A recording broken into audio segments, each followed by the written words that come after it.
Okay, we now have the last 13 slides to talk about the spinal cord. We have covered up until this point background of the nervous system, about neurons and their function and neuroglial and how neurons communicate to one another or to other tissues. And then we went into some major structures in the brain and brain stem and their major functions. Now we're going to talk about the spinal cord. It should only take us about maybe 20 minutes to get through all of this, but the spinal cord has some similar structures to the brain. Sorry about that. That's my alarm going off in the background. Let me turn that volume way down. Oh, it is down. Okay. The outer white layer, basically in the spinal cord, is white matter, and that surrounds gray matter. Remember, the major difference between white matter and gray matter in the nervous system is basically the presence of myelin. So where there is white matter, there are myelinated axons. And where there's gray matter, there's cell bodies where there's no myelin ever, and unmyelinated axons. And there's some overall kind of structural makeup, some larger anatomic structures that you can see in one whole spinal cord. So the spinal cord runs from the brainstem, where the brainstem ends, which is the medulla oblongata, all the way down to the lumbar region, just below the lumbar region of your spinal cord, or of the vertebral column. And there's two enlargements. One's called the cervical enlargement, and one's called the lumbar enlargement. That's basically areas of the spinal cord where a whole bunch of nerves branch off of those areas and supply nerves that branch off of those areas of the spinal cord to the shoulder and the upper limb from the cervical enlargement, think in the cervical area or cervical region of the spinal cord. And then the lumbar region of the spinal cord has an enlargement that supplies basically that's a location of the spinal cord where a whole bunch of nerves branch off of there and supply nerves that branch off of there to the pelvis and the lower limbs. And then at the very end of the spinal cord, the very tail end, the inferior portion of the spinal cord, is the conus medullaris. It's tapered. It looks like a cone. It's the pointed, basically, end of the spinal cord where it terminates. So it's the lowest portion, the lowest section of the spinal cord. And off of that, where the spinal cord ends, there are a whole bunch of roots that branch off of there and flare out, called the cauda equina. And cauda means tail, and equine is horse. So it looks like a horse's tail. I'll show you on here.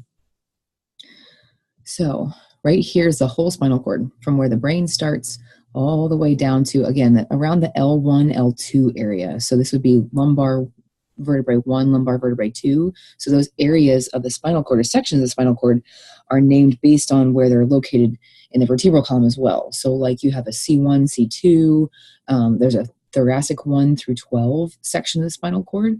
You also have 12 vertebrae in the thoracic region. The enlargement is here. It's just a kind of a larger section of the spinal cord from the cervical region, and then a larger section of the lumbar region, and then where the spinal cord cones is the conus medullaris, and then off of that cone branches a whole bunch of kind of roots, nerve roots, called the cauda equina, the horse's tail. Look at how cool this is. There's a whole bunch of nerves that branch off of here. So we're going to talk about some function of the spinal cord. There are 31 segments of the spinal cord, and they're named basically according to their associated vertebrae. So like the T1 segment of the spinal cord is associated with the first thoracic vertebrae, T1 vertebrae. And if you cross-section the spinal cord, there are some structures that you need to be able to identify anatomically that can also help you tell anterior from posterior, or ventral from dorsal. The anterior and posterior the anterior median fissure is a really deep groove on the anterior side, or the ventral surface. And I'm going to use anterior and ventral interchangeably, and posterior and dorsal interchangeably with regard to the spinal cord. So the posterior median sulcus is a longitudinal groove. It's a little bit more shallow than a fissure. Remember, a sulcus is a shallow groove, whereas a fissure is a deep groove. But the posterior median sulcus is on the dorsal surface, or the posterior surface of the spinal cord, whereas the anterior is on the anterior, or on the ventral side. And then a spinal nerve. There is one spinal nerve for every single spinal cord segment. So you have 31 segments, and you have one spinal nerve on either side, the left side and the right side of each segment of the spinal cord. and they are created when a dorsal root and a ventral root come together. So I'll show you that on this slide here. So take a look at, this is a spinal cord segment, a cross section from the cervical region, the thoracic region, and the lumbar region. So there's some differences here, but they have similar makeup. So this is all white matter, the lighter colored. That's all myelinated axons. And they group together in something called tracts that we'll talk about here shortly. The gray matter looks like sort of a deformed butterfly is what I'll call it. So there's horns that we'll talk about here. So the gray matter is inner, the white matter is outer. Right here is the posterior median sulcus, this groove between the right and left side. And then the anterior median fissure is the deep groove on the anterior side, the ventral side. And on this ventral side, you have nerves that connect to the spinal cord from the periphery out here. One of those nerves, one section of those nerves is called a ventral root. So think about a root being like the root of a tree. It connects the tree to the ground. Well, the root, this ventral root connects the peripheral nerve out here, peripheral nerves, to the spinal cord. So there's a ventral root on the ventral side or anterior side, and there's a dorsal root on the dorsal side that connects the spinal cord here. And there's basically a one-way route of information. So follow me on this. Sensory information from sensory receptors and sensory neurons basically make their way into the spinal cord to send information to the central nervous system through the dorsal root. So sensory neurons make up the dorsal root, and they're sending sensory information to the central nervous system into this gray matter. Well, this dorsal root has a ganglia. Remember, a ganglia is a cluster or a collection of cell bodies. So the sensory neurons that are sending information through the dorsal root into the spinal cord, all of their cell bodies are located right here in each spinal cord segment. So this is just one segment of the spinal cord, and it's identical on the left and the right side. So dorsal root is sending sensory information. It's made up of sensory neurons, axons of sensory neurons, and then cell bodies here. The dorsal root has a ganglia. The ventral root doesn't have a ganglia, so it's just axons of motor neurons. So if there's sensory information coming into the spinal cord segment through the dorsal root, there's motor information, action potentials, being sent out through the ventral root. And where the dorsal root and ventral root come together, they create a spinal nerve. And there is one spinal nerve on the right and one on the left for every spinal cord segment, all 31.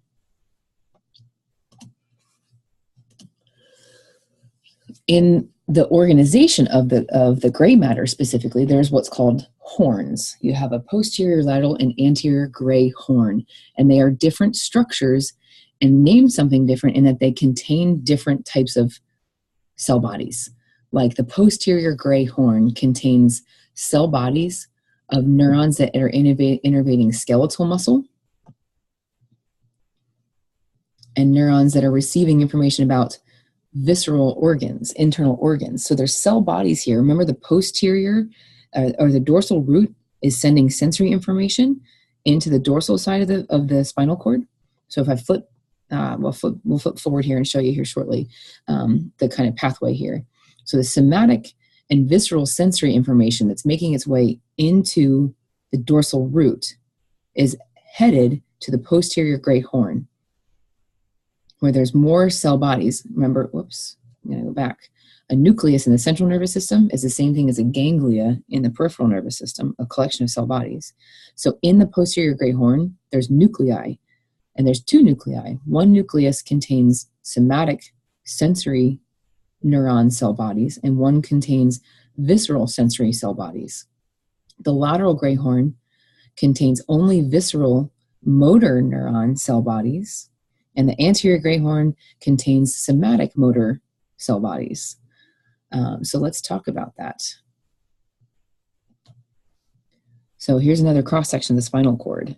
So here's the posterior gray horn, and the posterior gray horn is gray matter. It's more pointy than the anterior. So the anterior gray horn, you can tell the difference between posterior and anterior by just looking at a slide without knowing anterior from posterior, because the posterior gray horns are pointy. They look like bat wings. And this, or again, butterfly. So the pointy upper wings and the blunted lower wings are the anterior gray horn. And the lateral gray horn, I'm going to flip back a couple slides because I want to show you a better figure there. So right here is a lateral gray horn. This is a pretty good one. Posterior gray horn, lateral gray horn, anterior gray horn. So where we've got, I'm going to go back to the slide we were just at, where you've got the posterior gray horn, there are visceral and somatic, so two different nervous systems, but all sensory nuclei. So you've got the dorsal root headed in to send sensory information into the spinal cord. That sensory information is communicated here in the dorsal gray horn and then to potentially up to the brain. The lateral gray horn contains visceral motor nuclei, and then the anterior gray horn contains somatic motor nuclei, so that as motor information is leaving the central nervous system, it heads out through the ventral root to the spinal nerve.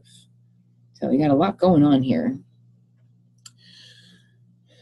The white matter, as opposed to horns in the gray matter, is organized into columns. There's a posterior, lateral, and anterior white column. And these columns contain tracts. And a tract in the spinal cord is a bundle of axons. And those axons, this is white matter. So are they myelinated or are they unmyelinated if they're white matter? Hopefully you're thinking myelinated. Remember, myelin has a white sheen to it and creates most of the white matter in the body, or in the nervous system. So these tracts have ascending tracts that carry sensory information. Think ascending is up towards the brain. Descending is down away from the brain. So these tracts are bundles of axons that are myelinated, located in these columns. And they're either sending sensory information to the brain or carrying motor information away from the brain towards the periphery. So here are the columns, and this is a really great figure. So this is the posterior white column on one side and the other, the lateral white column, and the anterior white column. This is all white matter, but the white matter is bundled into tracts. You can't really see the tracts there. We'll talk maybe a little bit about them later. But here's a great picture of the breakdown of the gray horns. The posterior gray horn, again, contains somatic and visceral cell bodies of sensory neurons. So these sensory neurons are coming in, and they synapse on cell bodies here to receive information from the peripheral nervous system, sensory neurons.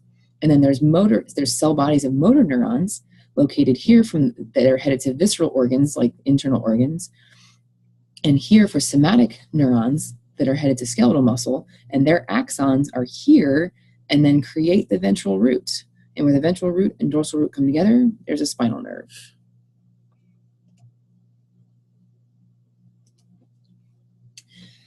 As there was cranial meninges, there's also spinal meninges. The three layers are very similar.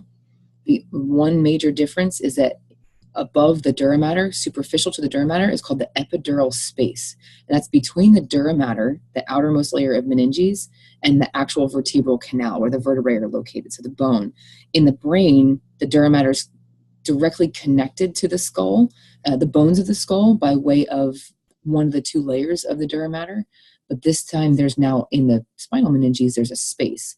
If you ever have had an epidural injection, if you know somebody who's had a baby and they have had what we call an epidural, the epidural is basically an injection of anesthesia into the epidural space. And that epidural space is above the dura mater, epi is on top of, right? Between the dura mater and the vertebral canal, the bone. And then arachnoid matter and pia matter are very similar to those that we saw in the brain. They just now surround the spine. So right here is space, right here is the dura mater, it's cut away. The space between the dura mater and the bone is the epidural space. And then you've got arachnoid matter, the middlemost layer, and pia mater that connects right to the spinal cord. And that does it for spinal cord anatomy. We're going to go into, in the next chapter, which is after the next exam. So we have an exam now for chapters 5, 6, and 7. We'll go into more detail about the nervous system and the functions of the nervous system, and we'll come back to the spinal cord later. But for right now, you need to know the anatomy of it and the locations of the nuclei that I mentioned earlier and the tracts, ascending and descending in the white matter. So focus on kind of the anatomy and some basic functions for right now for brain and spinal cord. We'll come back in chapter 8 and talk about some much more heavy detail related to function and how these areas of the brain and spinal cord and the peripheral nervous system work together. So I will wish you good luck on the exam 2. And I will see you in chapter 8.